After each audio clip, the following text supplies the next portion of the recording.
What do you think are some of the biggest, most important misinterpretations of the documents of the Council? Mm-hmm. The first, I think, it's the general perception and understanding of Vatican II in general, because the major interpretation and understanding of the Council itself is an understanding of a rupture. Either the liberal ones, either the traditional ones.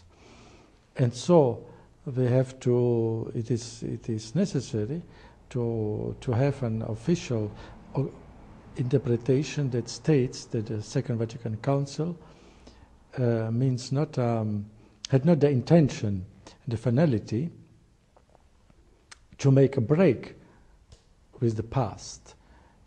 And when we carefully read all the speeches which were given by the Pope, John the 23rd, on the beginning of the Council, and then also Pope Paul the VI, we can find that they stressed that the Council had not the intention to pronounce some new doctrines, only to explain the rules of the faith deeper, and even to protect the Catholic truths. This was the words of John 23, to protect and to deepen, and not to make new doctrines. And this is the key of the interpretation. The words of the magisterium, not the interpretation of the theologians, or even not of some bishops, but of the magisterium, of the supreme magisterium. And then we know the famous speech of Pope Benedict XVI in 2005 to the Roman Curia, where the Pope stated officially that we have to accept and interpret the Council in the continuity of all the tradition.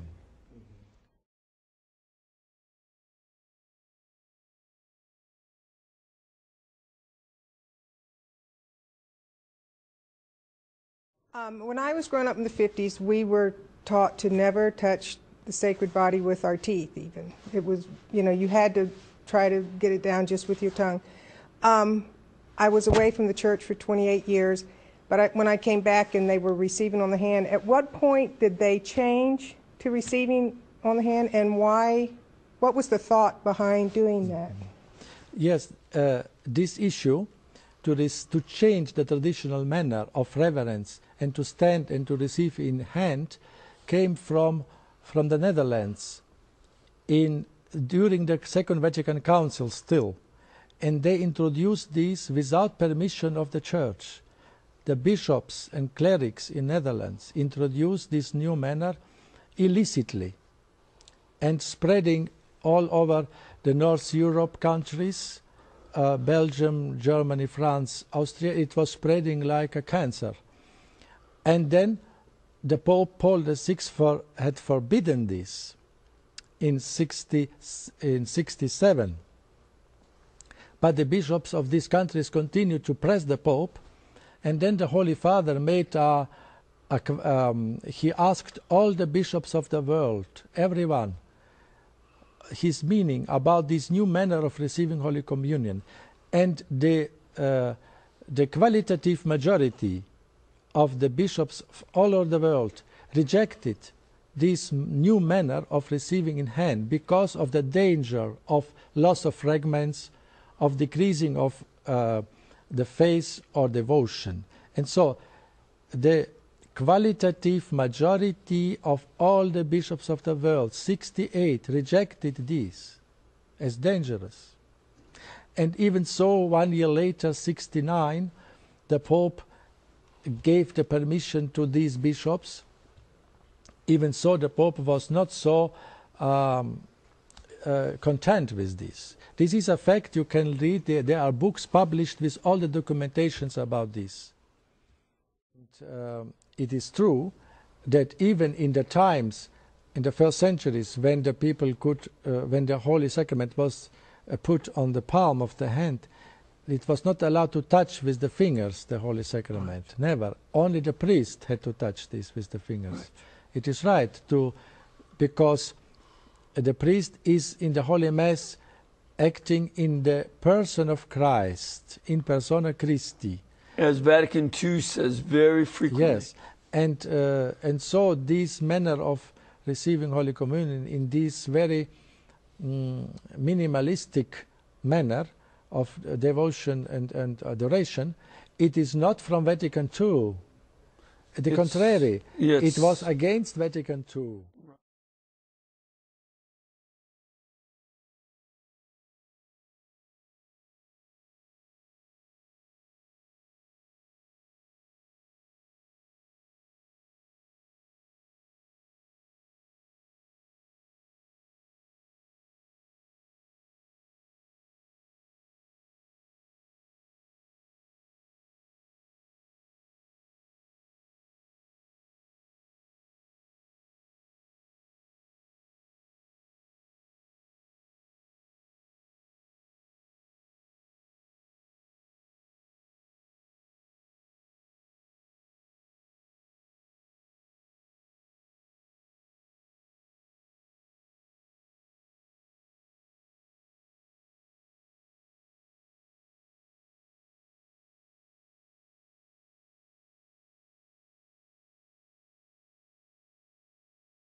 Just so our audience knows, your position as prefect over the sacraments, I mean, all of the norms and all of this, you speak for the Holy Father on this matter.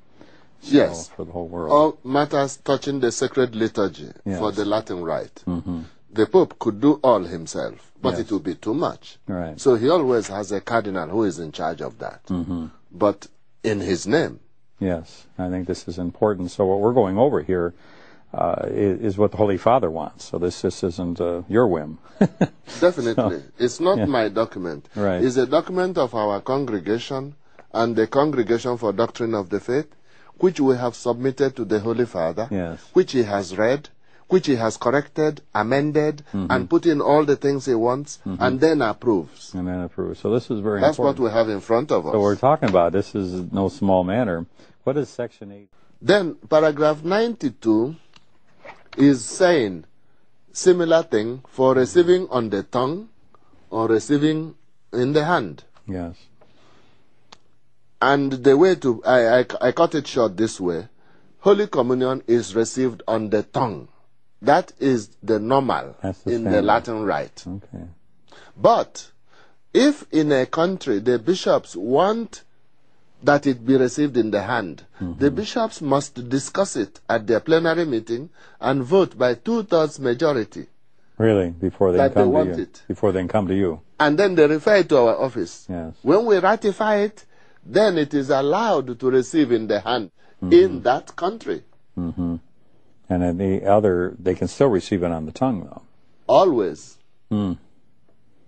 See, some people don't know that either. So unfortunately, yeah. Some people, they insist you must receive on the hand. Mm-hmm. No priest has the right to demand that. Mm-hmm. And even no bishop mm-hmm. has the right to demand you must receive on the hand. No. The faithful remain free to receive on the tongue, or if it is approved in their country, in the hand. This is this is wonderful. I mean, to find out what Rome is really saying and what are the rules, regulations.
Is giving a very clear lesson by his own insistence that the faithful receive kneeling and on the tongue.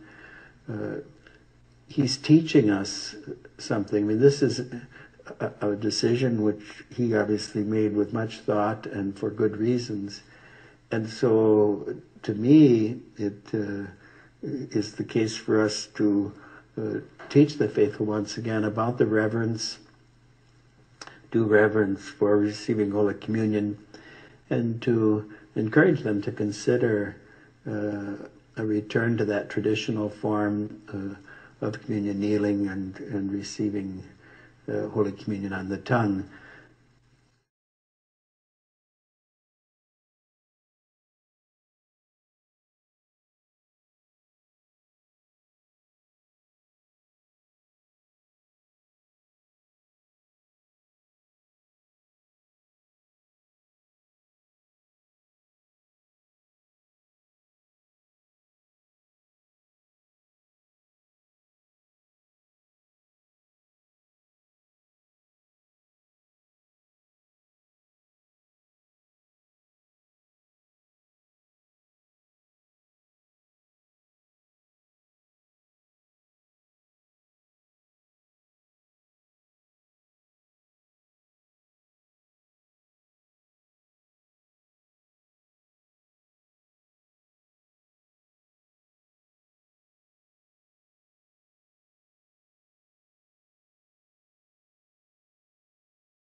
satanic black mass, and it's about to happen at Harvard University. The Archdiocese of Boston is upset about the event. They're hoping Harvard reconsiders.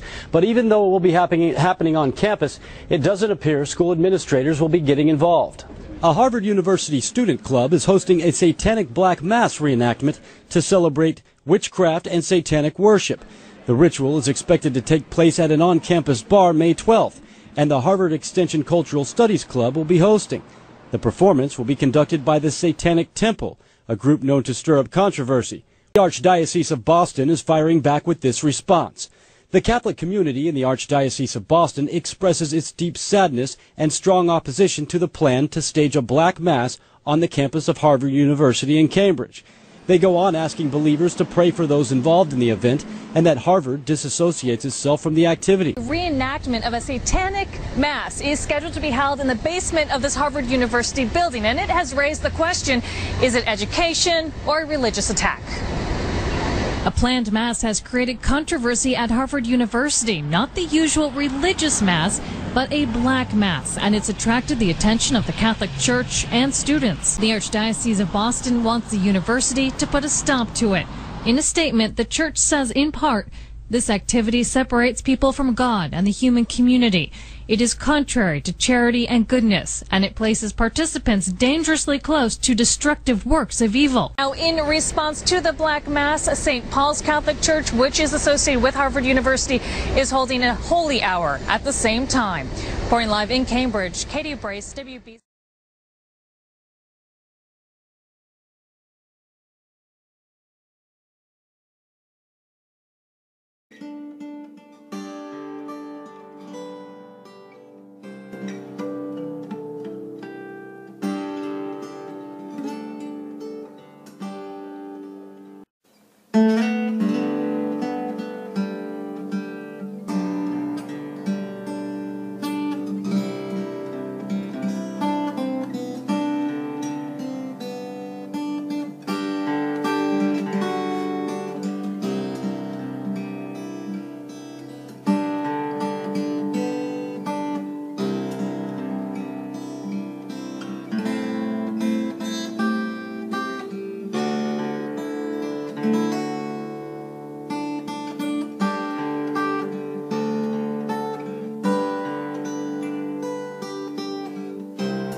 you.